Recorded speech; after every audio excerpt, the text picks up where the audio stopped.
द्वात्रिंशः सर्ग 32वां सर्ग। शूर्पणखा का लंका में रावण के पास जाना।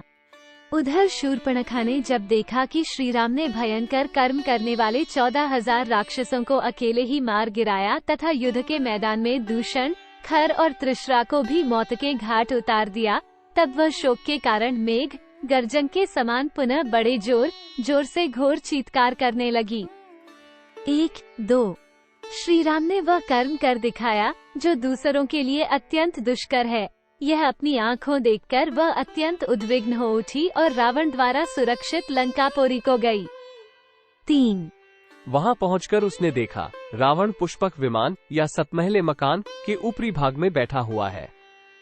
उसका राजोचित तेज उद्दीप्त हो रहा है तथा मरुदगणों से घिरे हुए इंद्र की भांति वो आस पास बैठे हुए मंत्रियों से घिरा है। 4 रावण जिस उत्तम सुवर्णमय सिंहासन पर विराजमान था वो सूर्य के समान जगमगा रहा था।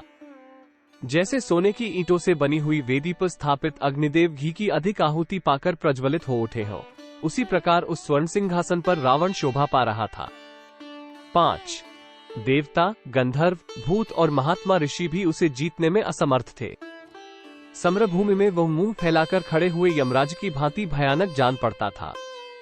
देवताओं और असुरों के संग्राम के अवसरों पर उसके शरीर में वज्र और अश्नि के जो घाव हुए थे उनके चिन्ह अब तक विद्यमान थे।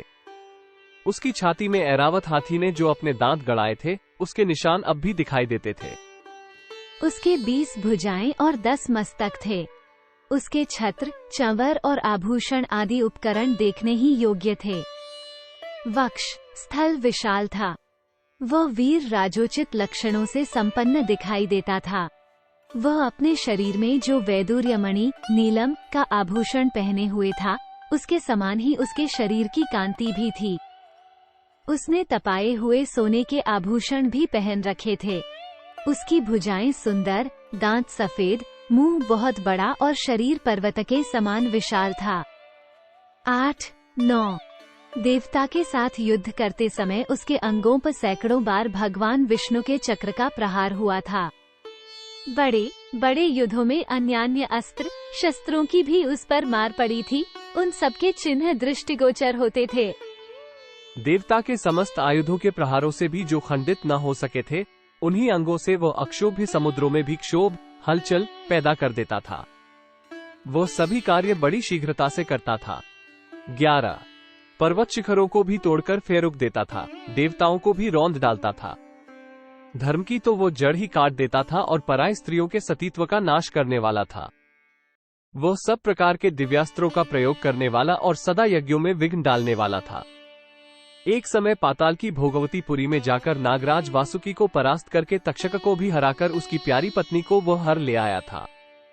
13:1/2 इसी तरह कैलाश पर्वत पर जाकर कुबेर को युद्ध में पराजित करके उसने उनके इच्छानुसार चलने वाले पुष्पक विमान को अपने अधिकार में कर लिया। 14:1/2 वह पराक्रमी निशाचर क्रोधपूर्वक कुबेर के दिव्य चैत्ररथ वन को, सौगंधिक कमलों से युक्त नलिनी नाम वाली पुष्करिणी को, इंद्र के नंदनवन को तथा देवता के दूसरे उद्यानों को नष्ट करता रहता था। 15:1/2 वह पर्वत शिखर के समान आकार धारण करके शत्रुओं को संताप देने वाले महाभाग चंद्रमा और सूर्य को उनके उदय काल में अपने हाथों से रोक देता था। 16:1/2 उस धीर स्वभाव वाले रावण ने पूर्व काल में एक विशाल वन के भीतर 10,000 वर्षों तक घोर तपस्या करके ब्रह्मा जी को अपने मस्तकों की बलि दे दी थी। 17:1/2 उसके प्रभाव से उसे देवता, दानव, गंधर्व, पिशाच, पक्षी और सर्पों से भी संग्राम में अभय प्राप्त हो गया था। मनुष्य के सिवा और किसी के हाथ से उसे मृत्यु का भय नहीं था। 18:1/2 वो महाबली राक्षस सोमस्वन कर्म विशिष्ट यज्ञों में द्विजातियों द्वारा वेद मंत्रों के उच्चारण पूर्वक निकाले गए तथा वैदिक मंत्रों से ही सुसंस्कृत एवं स्तुत हुए पवित्र सोमरस को वहां पहुंचकर नष्ट कर देता था। 19:1/2 समाप्ति के निकट पहुँचे हुए यज्ञों का विध्वंस करने वाला वह दुष्ट निशाचर ब्राह्मणों की हत्या तथा दूसरे क्रूर कर्म करता था। वह बड़े ही रूखे स्वभाव का और निर्दय था। सदा प्रजाजनों के अहित में ही लगा रहता था। 20:1/2 समस्त लोगों को भय देने वाले और संपूर्ण प्राणियों को रुलाने वाले अपने इस महाबली क्रूर भाई को राक्षसी शूर्पणखा ने उस समय देखा। 21:1/2 वह दिव्य वस्त्रों और आभूषणों से विभूषित था। दिव्य पुष्पों की मालाएं उसकी शोभा बढ़ा रही थीं।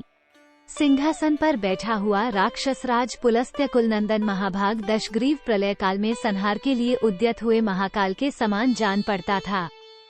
22-23 मंत्रियों से घिरे हुए शत्रुघ्ता भाई रावण के पास जाकर भय से विह्वल हुई। वो राक्षसी कुछ कहने को उद्यत हुई। 24 महात्मा लक्ष्मण ने नाक कान काटकर जिसे कुरूप कर दिया था तथा जो निर्भय विचरने वाली थी, वो भय और लोभ से मोहित हुई शूर्पणखा बड़े बड़े चमकीले नेत्रों वाले अत्यंत क्रूर रावण को अपनी दुर्दशा दिखाकर उससे बोली। 25 इत्यार्षे श्रीमद् रामायणे वाल्मीकि आदिकाव्ये कांडे 32 सर्ग। इस प्रकार श्री वाल्मीकि निर्मित आर्ष रामायण आदिकाव्य के अरण्य कांड में 32वां सर्ग पूरा हुआ। 32